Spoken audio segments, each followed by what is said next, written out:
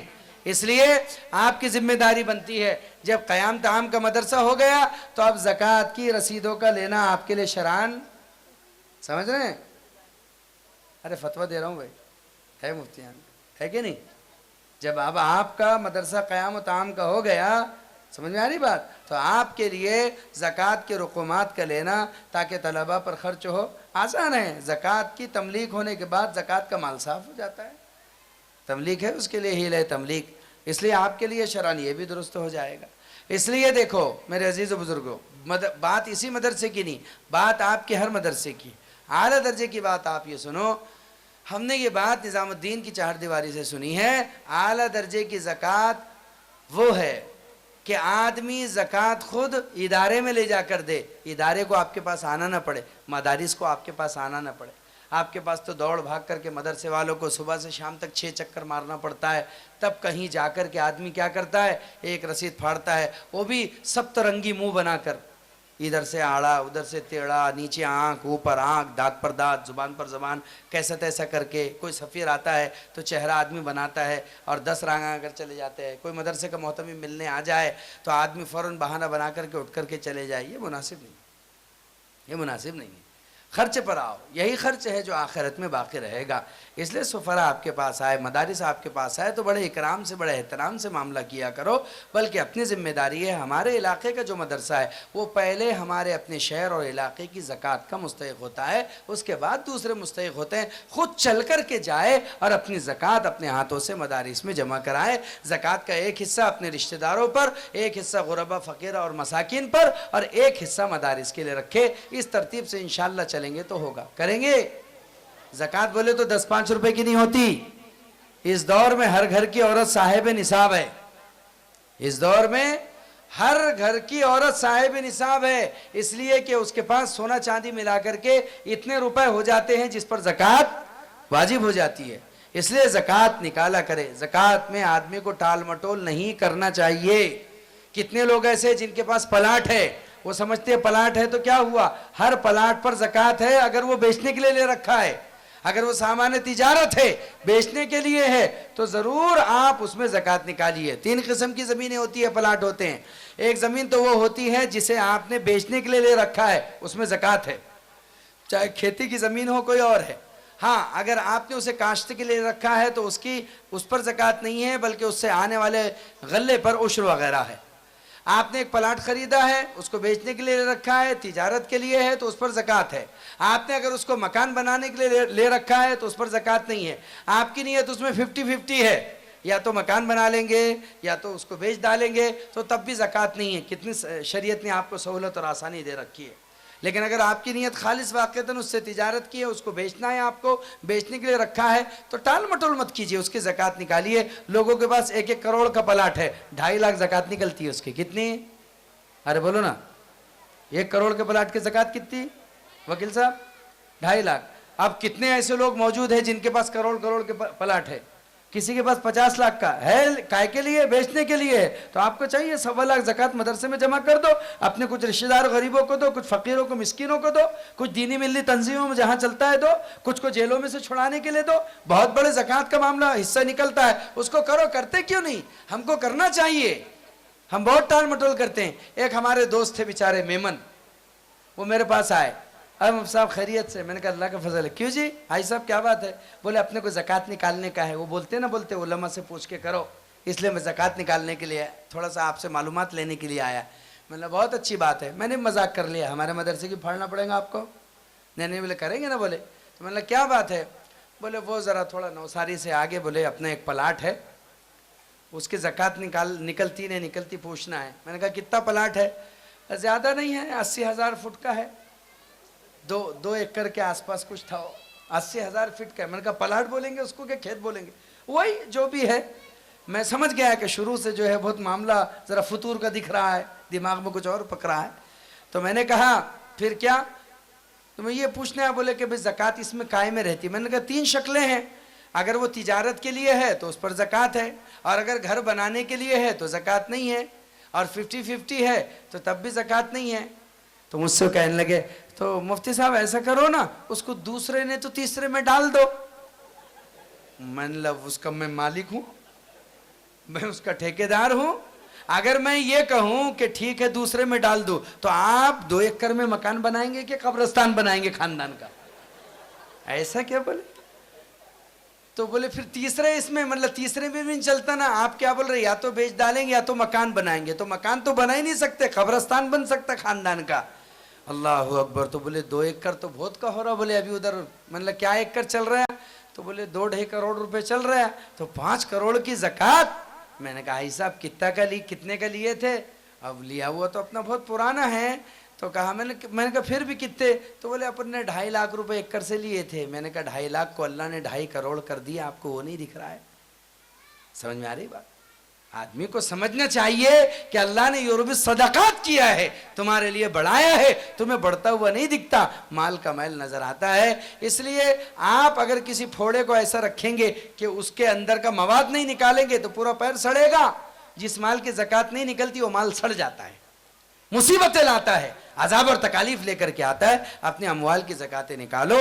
لوگ تو بھئی اللہ معاف فرمائے، زکات تو ٹھیک ہے، مسجدوں میں اعلیٰ درجے کا پیسہ چلتا. آج بھی لوگ 1 روپیہ 2 روپیہ ڈالنے کے عادی ہے مسجد میں اس گئے گزرے دور میں. جبکہ آپ کو غور کرنے پر پتہ چلے گا کہ مسجد کی ہوا ہم استعمال کرتے، پانی ہم استعمال کرتے، لائٹ ہم استعمال کرتے، قالین چٹائیاں ہم استعمال کرتے، سبھی ہم استعمال کرتے. پھر بھی ہم مسجد میں ہفتے میں 1 دن 100 روپے 50 روپے نہیں ڈالتے. ہمارا سسٹم ہے، مزاج بگڑا ہوا ہے. مسجد میں ایسے ڈبہ گھوم رہا تھا، ایک صاحب نے جیب میں سے نوٹ نکالے، کیا بولتے اپنے برار میں اس کو، چوڑی ہوئی ایسی جو رہتی، جو ہفتہ بھر کہیں نہیں چلتی، ہم کہاں چلا دیتے ہیں اس کو؟ مسجد میں چلا دے. انہوں نے نکالے جیب میں سے پیچھے سے، تو وہی گھڑی پر گھڑی تھی اس کی 10 کی نوٹ، نکال کر ڈبے میں ڈالے. تو پیچھے سے ایک صاحب نے ایسے کندھے پر ہاتھ رکھا اور پیچھے سے 2000 روپے کی نوٹ ان کو دی. تو یہ فخر کرنے لگے اور رشک کرنے لگے، کیا پیارا آدمی ہے. میں نے 10 روپے ڈالا، اس نے کتنے ڈالا؟ 2000 روپے کا نوٹ. یہ ہے اللہ کا بندہ، یہ ہے اللہ کا شیر جس نے 10,000 روپے 2000 روپے ڈالے مسجد میں، اور میں نے کتنے ڈالے؟ جب یہ 2000 کی نوٹ ڈبے میں ڈال چکے تو پیچھے سے جن صاحب نے وہ نوٹ دی تھی کہا ارے بھائی وہ جو تم 10 کی نوٹ پیچھے کے جیب سے نکال رہے تھے یہ 2000 کی نوٹ تمہارے جیب سے گر گئی تھی. اللہ اکبر. میں نے تو سوچا کہ ہفتہ بھر نیند نہیں آئی ہوگی. کیا مصیبت ہے کہ 2000 کی نوٹ مسجد میں چلی گئی, ہفتہ بھر بیوی سے لڑا ہوگا صاحب. نہیں میرے عزیزو, اللہ کے گھروں پر, رسول اللہ کے دروں پر, ان طلبہ پر, مکاتب و مساجد پر, مدارس پر خوب خرچ کرو دل کھول کر کے. ہم سب دعا کرتے ہیں اللہ سے مل کر کے کہ اللہ تعالیٰ حافظ آصف صاحب کے اس مدرسے کو دن دوگنی رات چوگنی ترقی دے, اور جس طریقے سے انہوں نے عزائم کیے ہیں اللہ ان کے عزائم و جزائم کو اپنے عرش بری سے قبول فرما لے, ان کے ترقی کے فیصلے دے. ویسے بھی ماشاءاللہ اس بچے کو دیکھ کر کے لگتا تھا یہ کچھ بنے گا. اس سے کہتے نا مولاچے پائے پاڑنے دستے, ہے نا وکیل صاحب, مولاچے. وہ وکیل لوگ تو لفافہ دیکھ کر پڑھ لیتے کہ کیا ہے کر کے مضمون, تم کو بولنا بھی نہیں پڑتا سچا ہے کہ جھوٹا ہے, سب نکال لیتے. تو ایسے ایک فراست ہوتی ہے مولاچے پائے پاڑنے دستے, کہ بچے کے پیر بتاتے کہ آگے چل کر کے یہ کیا اٹھا پٹک کرے گا اور کیا زمانے میں انقلاب لے کر کے آئے گا. تو ماشاءاللہ ہمارے صدر صاحب مولانا عبد المصور صاحب ایک شعر پڑھتے ہیں جس کا اگلا مصرع ہے کہ ایک حشر بپا ہوگا جب آپ جوان ہوں گے. ہاں بچپن کی اداؤں سے ہوتا ہے اندازہ, ایک حشر بپا ہوگا جب آپ جوان ہوں گے.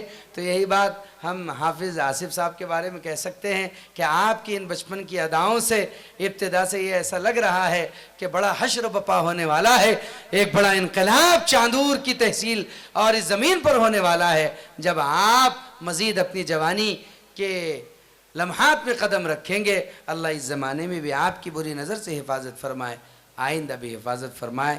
وآخر دعوانا الحمدللہ رب العالمین.